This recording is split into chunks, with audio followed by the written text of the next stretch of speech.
Hello guys, welcome to Self-Help Maths Academy. Today we are going to talk about spanning of vectors.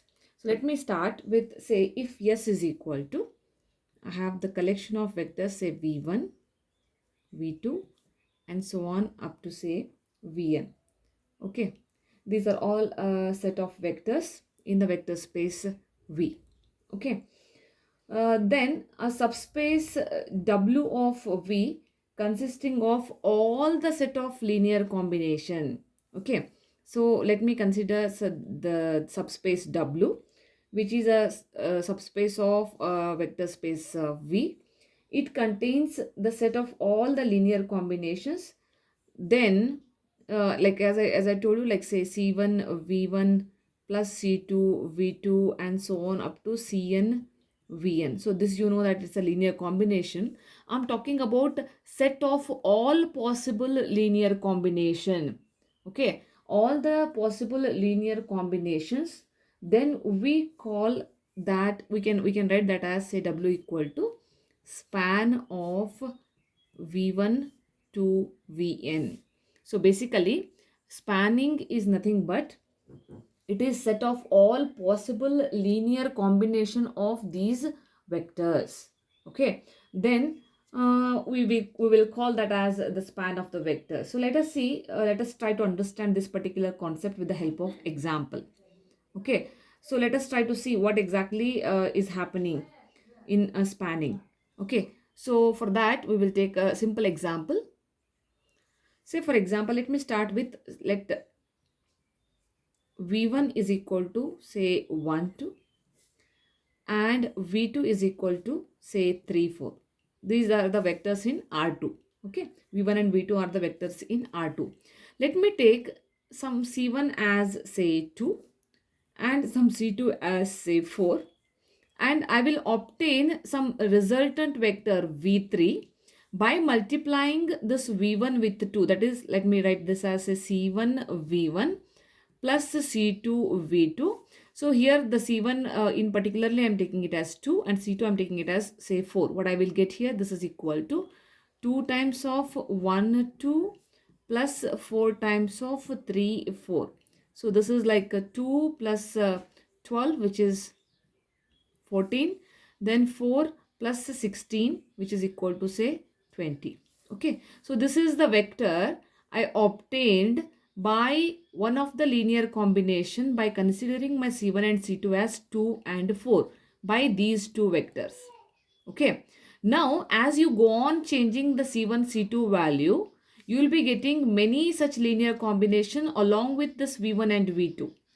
So what I'm saying, by this V1 and V2 vectors, by changing the C1 and C2, we will get many linear such combinations, and with that such combinations, we'll be getting many new vectors.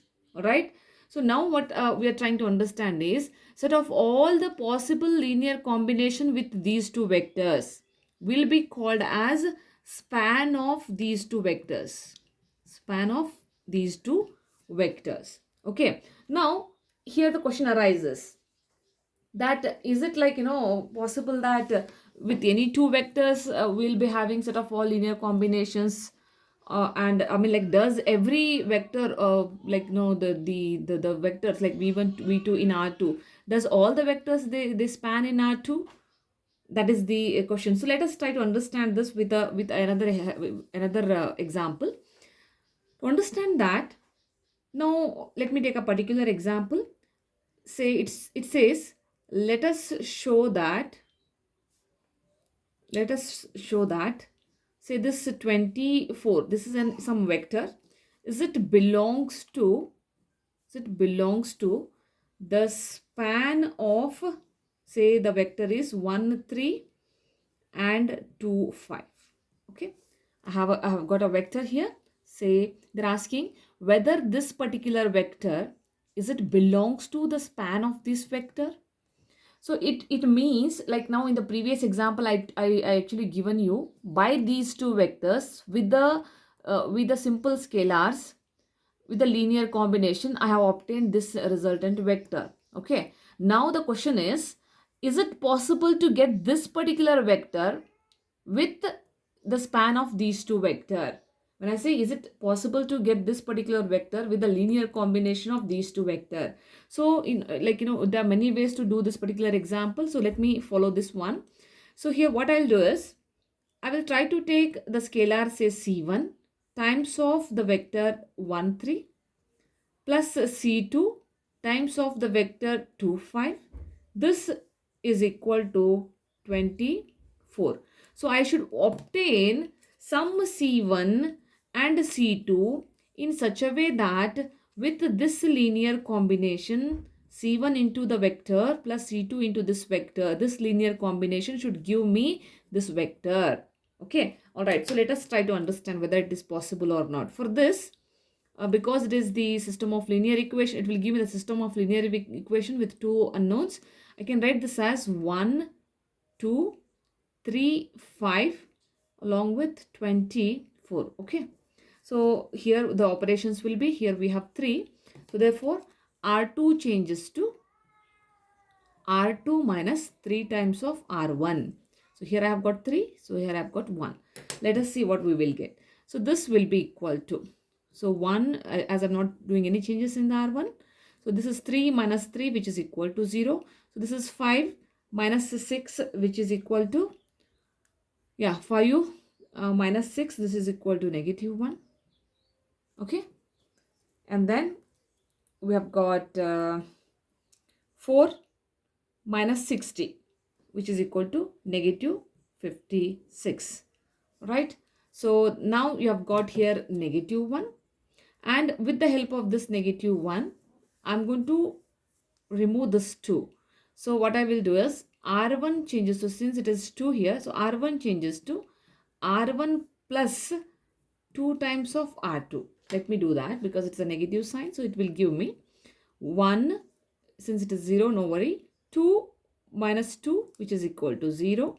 So this will be 20 plus 2 times of 56. So that will be like, say, you will have here 20 plus will be minus here. Okay, 112. So this will be 92. Okay, so that is negative 92. So here you have got, okay. So this will be the R1. Oh, sorry, it's negative 92. Then I have got here 0, negative 1, negative 56. So here, since I can take negative 1 out, so therefore we can get this as, say, 1, 0, negative 92, 0, 1, 56. Okay. So this implies from here, as you know that this is with respect to C1, this is with respect to C2. So from here we will get C1. So this gives us C1 equal to negative 92 and C2 equal to 56. All right. So let us try to see whether it will give the answer or not, because we got the C1 value and we got a C2 value. So this is minus 92 times of 1, 3, this vector, C1 times of this plus C2 times of this. So therefore 92 times of 1, 3 plus 56 times of 2, 5. This is equal to, this will be like, say, 92 plus 112 we have. And this is 92 times of 3 minus 276 plus 56 times of 5, that is 280. All right. So this is equal to, this will give you 20, 20, this is 4. So all right, this is what the vector we wanted. So therefore, whatever we calculated for C1 and C2, that is valid. So this implies what? We got this resultant vector 20, 4 by doing the linear combination of C1 and C2 along with these two vectors. Means this particular 20, 4, this belongs to the span of this vector. When I say this vector belongs to the span of this vector, means this particular vector is one of the linear combination of these two vector. So here you can see, by multiplying negative 92 to this particular vector plus 56 to this vector, we will get the resultant vector. Means you see that this is a linear combination of these two vectors. So one of the linear combination will give us this vector. Therefore, we say that this vector is in span of these two. All right. So that's how actually we have to understand whenever they ask us to find out whether the given vector is in span of the other vector or not. So if they ask us to find out, it is as good as it is actually finding out the result. Okay, so here as we got a solution for C1 C2, it gives us the conclusion for spanning. If we don't get a solution here, okay, for a easy way of understanding, I'm trying to take the R2 vectors, but as you take R3 vectors, the procedure remains the same. Here instead of 2 cross 2, you will be having 3 cross 3, and the same procedure will be applying. When you get a solution, you will say that there is a spanning. If you don't get a solution, if you get inconsistent system, then you say that there is no value for C1 C2. If there is no value for C1 C2, then there is no linear combination. If there is no linear combination, then that vector will not be in a span of the given vector. So it is simple. So therefore we have to understand the analogy behind the given problem. All right, so this is one thing. Then now the next important question is, let me ask the next important question, or it also will be in terms of a result, like any two vectors in R2 that are not scalar multiple of each other will span all of R2.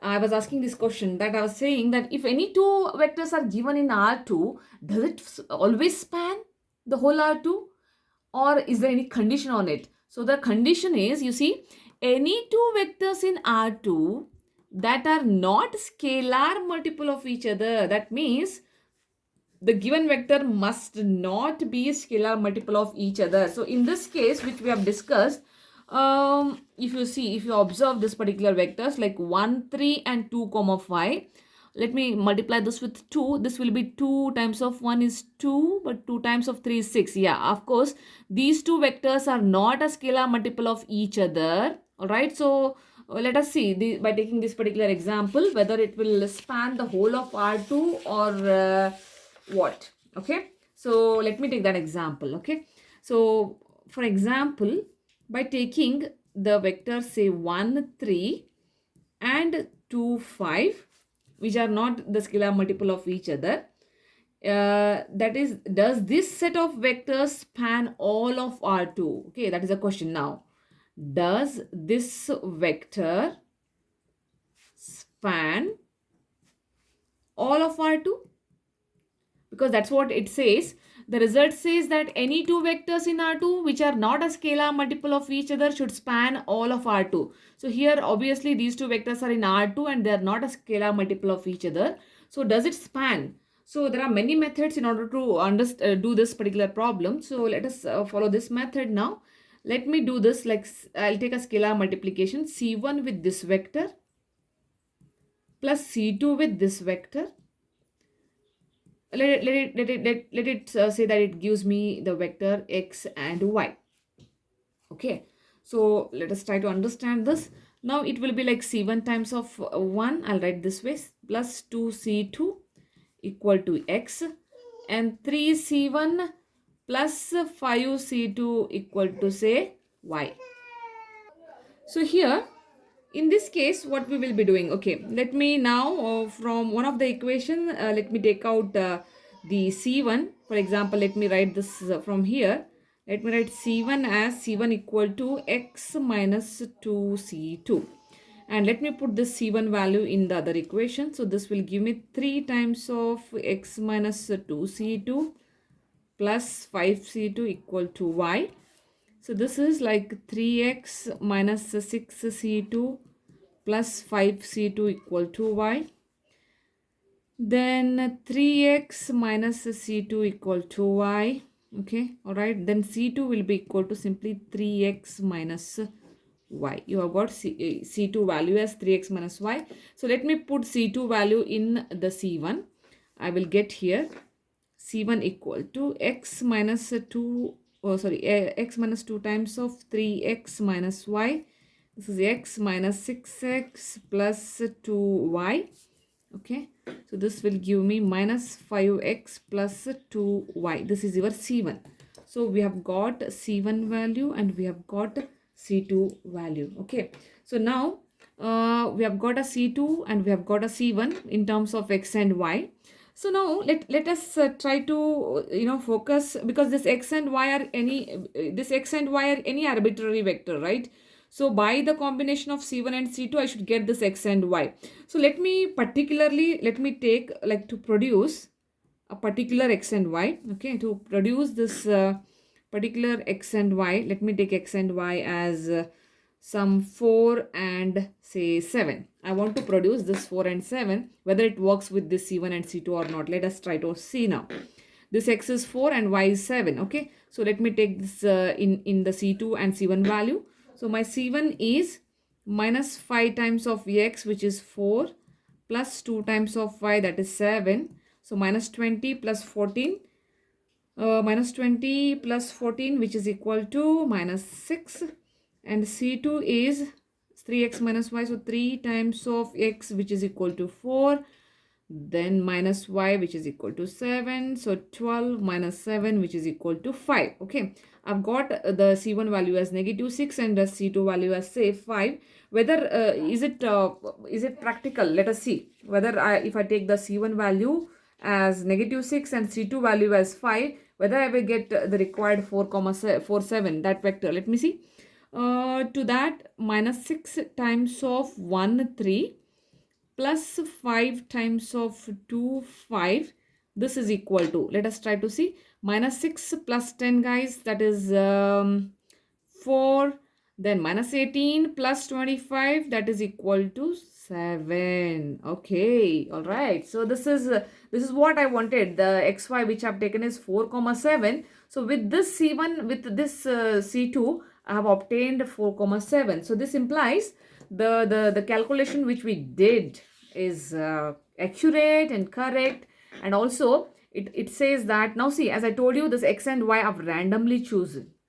So likewise, you can choose any x and y. So you can choose any x and y, and you can do a linear combination and you can obtain the required vector. This implies this the span of this vector. Okay, these two vectors, the span of these two vectors, they span the whole of R2. Take a linear combination of any linear combination of these two vectors, it will span the whole R2. Right, so that is the very important result. So what is the condition on those vectors? The condition is they should not be a scalar multiple of each other. If they become scalar multiple of each other, then like see, they will lie in the same line. You will be producing the same vector, like scalar multiple. It will, for example, if you multiply this with 2, it is 2, 6, 1, 3. They are in the same same scale. They'll not they are in the same line. They'll become linearly dependent. Okay, so what is the condition? To be a very important condition for that, to span the whole of R2, it should be not a scalar multiple of each other. Okay, that's very important, one of the property you can say. And then we have to remember another result. And then there is one more property which I wanted to discuss about the spanning.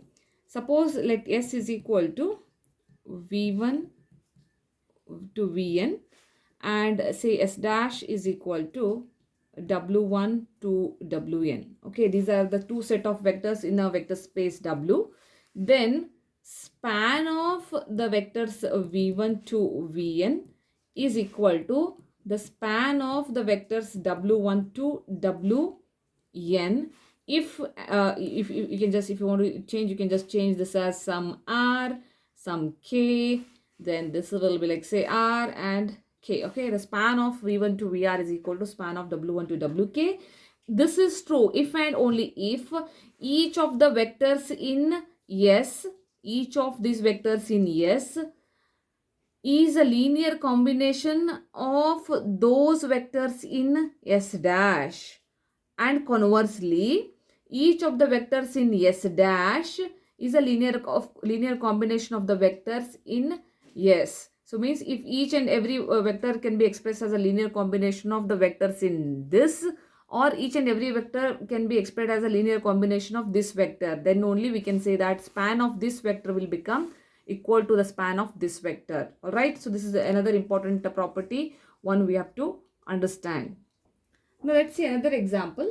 Suppose they have given you V1 equal to say 1 0 minus 1, V2 equal to 2 1 3, and V3 equal to say 2, V3 equal to say 4 2 6, and they give us the W, say which is equal to 8 4 7. Okay. The question is this W is in the subspace spanned by V1, V2, V3? So that means as simple I've told you now just now with the 2 cross 2 matrix, 2 cross 2 vectors in R2. Same way, if possible, let us consider that let W be in a span of V1, V2, V3. When I say W is a span of V1, V2, V3 means you know that we can write W as a linear combination of these vectors C1, V1, C2, V2 plus C3, V3. Okay. So this implies if you just take the equations with C1 with V1. So what we get? We get here C1 plus 2C2 plus 4C3 equal to 8. Then since it is 0, so here we have simply C2 plus 2C3 equal to 4. And we have got say 3C3, minus C1 plus 3C2 plus 6C3 equal to say 7. Okay, so we have got now the linear equation with 3 unknowns and 3 equations. Okay, so now we have to write this as like the augmented matrix as it is 3 cross 3. So let us write this as in the form of augmented matrix like 1 2 4 0 1 2 negative 1 3 6. Okay, so this with 8 4 7. Okay, so just do the operations. Let us do the operations by, because here we have got R3, R2 is 0, so here R3, this element I have to eliminate. So therefore let me do this as R3 changes to R3 plus R1. We will get 1 2 4, as I'm not doing any changes in the R1 and R2. So I'm keeping that as it is. So 3 plus 2, which is 5, 6 plus 4, that is 10, 7 plus 8, that is 15. Okay. And clearly from the R3, we can take that 5 out. So this will give us 1 2 4 8 0 1 2 4 0 1 2 3. Okay. So with the help of R3, I mean like, you know, but with the help of R2, I can make these elements 0. So what I'll do is I'll just change R2, R3 changes to R3 minus R2. So this gives us say 1 2 4 8 0 1 2 4. This is 0 0 0 4 3 minus 4, which is negative 1. Okay. So now if you observe carefully, we have got one of the row as from this particular operations, we have got one of the row as 0 0 B form. So it is like 0 0 0 B form. So we have understood this already by doing the row transformation. If any one of the row is of the form 0 0 B, where B is any number, right, then the given system is what? We will get a contradiction. So this given system will become inconsistent. So from the third row of the reduced echelon form, we get 0 equal to 1, which is the contradiction. Hence the above system of equation, this system of equation has no solution, right? So when it has no solution, that means there is no C1, there are no C1, C2, C3 values. Okay, there are no such C1, C2, C3 values which satisfies this linear combination. Like what I started with C1 with V1 plus C2 with V2, C3 with V3 will give us W. So there is no such linear combination C1, C2, C3 values which gives us the value of W. Okay, so that means what? W, which we started with, W belongs to the span of V1, V2, V3, but we have got the contradiction. Hence what we say? We say that W is not in a span of V1, V2, V3. So likewise, it's a simple way of understanding, and we will do the examples in the same format. Whenever they give us you any kind of vectors, whether in R2 or in R3, and when they ask you what does this W, does this P, does this Q, any vector, is it in the span of these vectors or not, that time what we will do this set of equations, and then we'll solve with this method, and then if you get a solution, then you are able to get C1, C2, C3 value. Once you get C1, C2, C3 value, you are able to write it in the linear combination. If so, then you say that it is in a span. Otherwise, there is no solution, there is no linear combination, then there is no spanning. Okay, so that's how you will be concluding with the example. This is all in this particular video. Maybe in the next video we'll discuss something new topic about the new concept in the linear algebra. Till then, take care guys. See you.